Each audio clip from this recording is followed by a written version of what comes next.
all to Let's Edutips 2.0 എല്ലാ PSC ഉദ്യോഗാർത്ഥികൾക്കും Let's Edutips 2.0യിലേക്ക് സ്വാഗതം.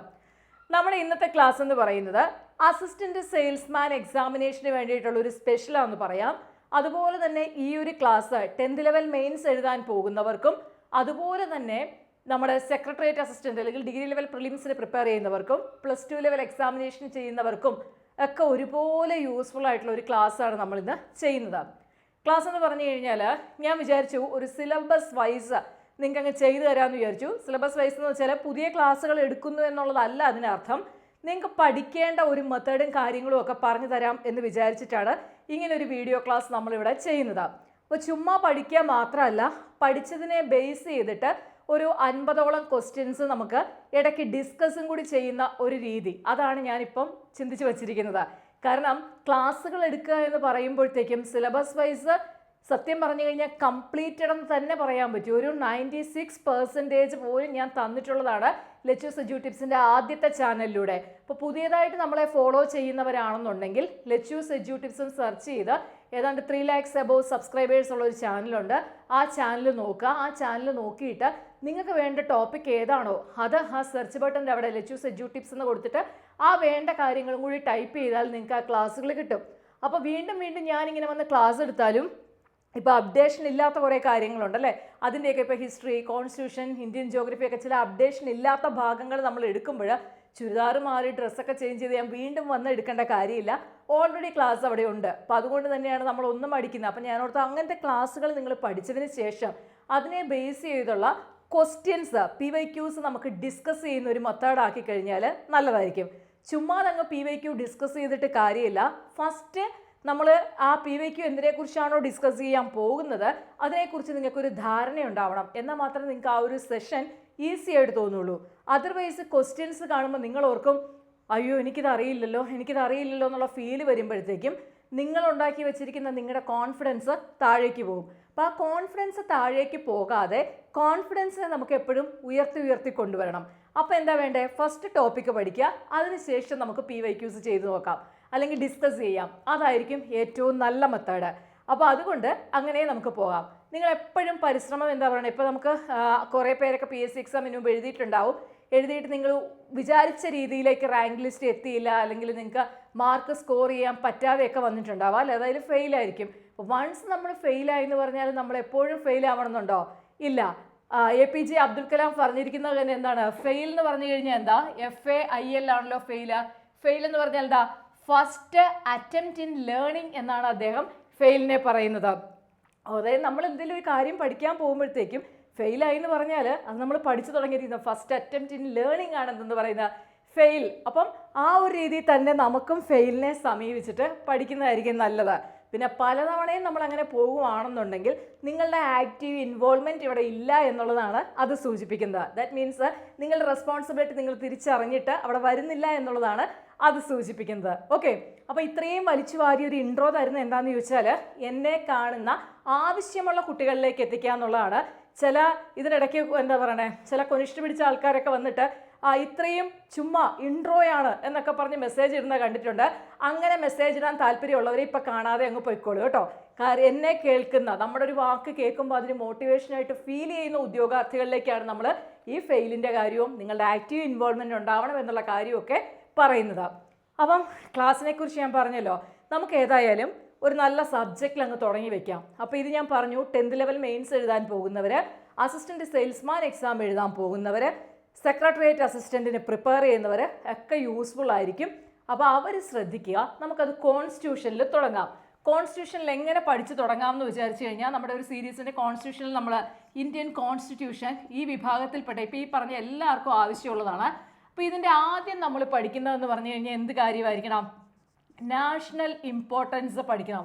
National importance എന്ന് പറഞ്ഞു കഴിഞ്ഞാൽ നമ്മുടെ ദേശീയ ഗാനം, ഗീത, പതാക, മുദ്ര, ഭാഷ, മൃഗം, പക്ഷി എന്നിങ്ങനെയുള്ള കാര്യങ്ങൾ, പതാക, ഇവയെക്കുറിച്ചൊക്കെ നമുക്ക് അത്യാവശ്യം നല്ല രീതിയിൽ പഠിക്കാനുണ്ട്. അത് നിങ്ങൾ മനസ്സിലാക്കണം. പിന്നെ നിങ്ങൾ പഠിക്കേണ്ടതെന്ന് പറഞ്ഞു കഴിഞ്ഞാൽ നമ്മുടെ കോൺസ്റ്റിറ്റ്യുവൻ്റ് അസംബ്ലിയെക്കുറിച്ച് പഠിക്കണം. ഇപ്പോൾ കോൺസ്റ്റിറ്റ്യുവൻ്റ് അസംബ്ലിയെക്കുറിച്ച് പഠിക്കുമ്പം അതിൽ നിങ്ങൾ മനസ്സിലാക്കേണ്ട കുറേ കാര്യങ്ങളുണ്ട്. ഒന്ന്, borrowing features of Indian constitution എന്ന് പറഞ്ഞാൽ ഇന്ത്യൻ കോൺസ്റ്റിറ്റ്യൂഷൻ കടമെടുത്ത ചില ആശയങ്ങളുണ്ട് അല്ലേ? അപ്പം ആ ആശയങ്ങൾ നമ്മളിവിടെ പഠിക്കണം. പിന്നെ നമ്മൾ അവിടെ ഉൾക്കൊള്ളിച്ച് പഠിക്കേണ്ടതാണ് നമുക്ക് കുറച്ച് major committees and we have minor committees അല്ലേ? അതായത് നിങ്ങൾക്കറിയാം union power committee, union constitution committee, drafting committee എന്നിങ്ങനെയൊക്കെ തുടങ്ങി നമുക്ക് മേജർ കമ്മിറ്റീസും മൈനർ കമ്മിറ്റീസും ഉണ്ട്. അപ്പോൾ ആ കമ്മിറ്റീസ് പഠിക്കണം. കമ്മിറ്റീസ് പഠിക്കുമ്പോൾ ഈ കമ്മിറ്റീസിൻ്റെയൊക്കെ അധ്യക്ഷന്മാർ ആരായിരുന്നു എന്നുള്ളത് പഠിക്കണം. അതുപോലെ തന്നെ എടുത്ത് പഠിക്കേണ്ട ഒരു ടോപ്പിക്കാണ് ഏതെന്ന് പറയുന്നത് ഡ്രാഫ്റ്റിംഗ് കമ്മിറ്റി. ഡ്രാഫ്റ്റിംഗ് കമ്മിറ്റി എടുത്ത് പഠിക്കണം എന്ന് പറഞ്ഞാൽ the members of the drafting committee ആരൊക്കെയാണ് എന്നുള്ളത് കറക്റ്റായിട്ട് മനസ്സിലാക്കി പഠിക്കേണ്ട ഒരു ഭാഗമാണ്. പ്രസ്താവനയിട്ട് അവിടുന്ന് ക്വസ്റ്റ്യൻസ് കിട്ടും. അപ്പം ഇന്നിപ്പോൾ നിങ്ങൾ എന്നെ ഫോളോ ചെയ്ത് തുടങ്ങുകയാണെന്നുണ്ടെങ്കിൽ കോൺസ്റ്റിറ്റ്യൂഷൻ എടുക്കുക. കോൺസ്റ്റിറ്റ്യൂഷൻ എടുത്തിട്ട് ഇപ്പോൾ രാവിലെ നമ്മൾ 7 മണിയായപ്പോഴത്തേക്കും ഈ വീഡിയോ നിങ്ങളുടെ മുമ്പിലേക്ക് വന്നു അല്ലേ? ഇപ്പോൾ 7 o'clock ആയപ്പോഴത്തേക്കും വീഡിയോ നിങ്ങൾക്ക് കിട്ടി എന്നുണ്ടെങ്കിൽ നിങ്ങൾ ഇന്ന് വൈകുന്നേരത്തിന് ഉള്ളിൽ ഇത് ഇത്രയും കംപ്ലീറ്റ് ചെയ്യാൻ നോക്കുക. അതിനുള്ളിൽ എന്തായാലും നമുക്ക് കുറച്ച് സമയമൊക്കെ കിട്ടുമല്ലോ. ഏത് കാര്യങ്ങളാണ് നാഷണൽ ഇമ്പോർട്ടൻസ്, കോൺസ്റ്റിറ്റ്യൂവൻ്റ് അസംബ്ലി, അതുപോലെ ഒരു കാര്യവും കൂടി പഠിച്ചു വെച്ചേക്കണം ഇതിനോടൊപ്പം preamble of the Indian constitution, Indian കോൺസ്റ്റിറ്റ്യൂഷൻ്റെ ആമുഖം. ഈ 3 ടോപ്പിക്ക് ഇന്ന് വൈകുന്നേരത്തിനുള്ളിൽ പഠിച്ചെടുക്കാൻ ശ്രമിക്കുക. ഓക്കെ, എന്നിട്ട് നമുക്ക് നാളെ രാവിലെ ഇത്രയും ടോപ്പിക്സിനെ ബേസ് ചെയ്തിട്ടുള്ള PYQs ഡിസ്കസ് ചെയ്യാം.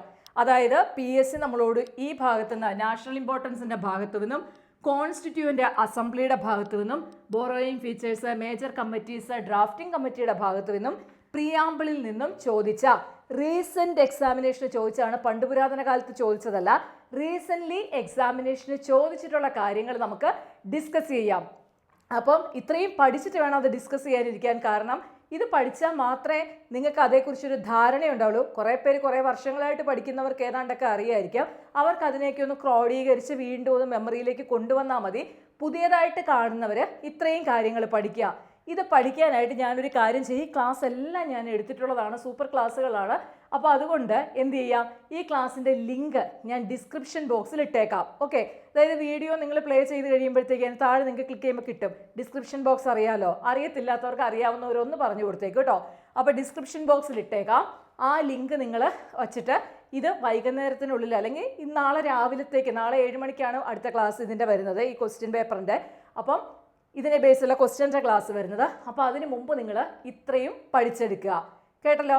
അപ്പോൾ ഞാൻ പറഞ്ഞല്ലോ ഒരുപാട് ക്ലാസ്സുകൾ ഞാൻ ചെയ്തിട്ടുണ്ട്. ഇനി ഞാൻ എന്തിനാ ഇത് വീണ്ടും വീണ്ടും ചെയ്യണമെന്ന് എനിക്ക് അറിയില്ല. അതുകൊണ്ടാണ് ഇങ്ങനെ പറഞ്ഞത്. നമുക്ക് ക്വസ്റ്റ്യൻസ് ചെയ്യാം. പക്ഷേ ക്വസ്റ്റ്യൻസ് ചെയ്യണമെങ്കിൽ ഫസ്റ്റ് നിങ്ങൾ എന്ത് ചെയ്യണം, ഇത് പഠിച്ചാൽ മാത്രമേ നമുക്കത് എഫക്റ്റീവായിട്ട് കൊണ്ടുപോകാൻ പറ്റുള്ളൂ. സോ അതുകൊണ്ട് എല്ലാവരും ഇപ്പം തന്നെ സമയമുണ്ടെങ്കിൽ ഈ ലിങ്കൊക്കെ ഓപ്പൺ ചെയ്ത് പഠിച്ചു തുടങ്ങുക. നാളെ രാവിലെ 7 മണിക്ക് നമ്മൾ ഇത്രയും ഭാഗത്തിൻ്റെ PYQs ഡിസ്കസ് ചെയ്യുന്നതായിരിക്കും. അത് നിങ്ങൾക്ക് ഭയങ്കര യൂസ്ഫുൾ ആയിരിക്കും, 100% ഉറപ്പാണ്. ക്വസ്റ്റ്യൻസ് തീർച്ചയായും ആ ഏരിയയിൽ നിന്ന് നമുക്ക് കിട്ടും. നമ്മൾ കുറേ ക്വസ്റ്റ്യൻ പേപ്പർ ചെയ്യുമ്പോൾ നമുക്ക് മനസ്സിലാവും ഏരിയാസ് റിപ്പീറ്റ് ചെയ്യുന്ന കണ്ടോ എന്നുള്ളതൊക്കെ നിങ്ങളിലേക്ക് മനസ്സിലാവുകയും ചെയ്യും. കേട്ടല്ലോ? പിന്നെ വൈകുന്നേരം 7 മണിക്ക് ക്ലാസ്സസ് അപ്ലോഡ് ചെയ്യുന്നുണ്ട്. ഓൾറെഡി ഞാനത് ഷെഡ്യൂൾ ചെയ്ത് വച്ചിട്ടുണ്ട്. സോ 7 മണിക്ക് നിങ്ങൾ വരിക, ക്ലാസ് കറക്റ്റായിട്ട് കാണുക. ഓക്കെ, പിന്നെ ഈ ഒരു മെത്തേഡ് നിങ്ങൾക്ക് യൂസ്ഫുൾ ആണ് എന്ന് തോന്നുവാണെങ്കിൽ ഒന്ന് കമൻറ്റ് ഇടുക കേട്ടോ. അതുപോലെ തന്നെ ലെറ്റ്യൂസ് എഡ്യൂട്ടിപ്സിൻ്റെ ഇംഗ്ലീഷിൻ്റെ ബുക്ക് ഞാൻ ഇപ്പോൾ വാങ്ങുന്നവർക്ക് ഞാൻ ഫ്രീ ക്ലാസ് കൊടുക്കുന്നുണ്ട്. വേറൊന്നുമല്ല, എൻ്റെ മനസ്സങ്ങ് അനുവദിക്കുന്നില്ല. കുറേ പേർക്ക് ഫ്രീ ക്ലാസ് കൊടുത്തിട്ട് കുറേ പേർക്ക് നമ്മൾ കൊടുക്കാതെ വരുമ്പോൾ മാനസികമായിട്ട് എന്തോ ഒരു സങ്കടം. അതുകൊണ്ട് ഞാൻ ഇപ്പോഴും ക്ലാസ് കൊടുക്കുന്നുണ്ട്.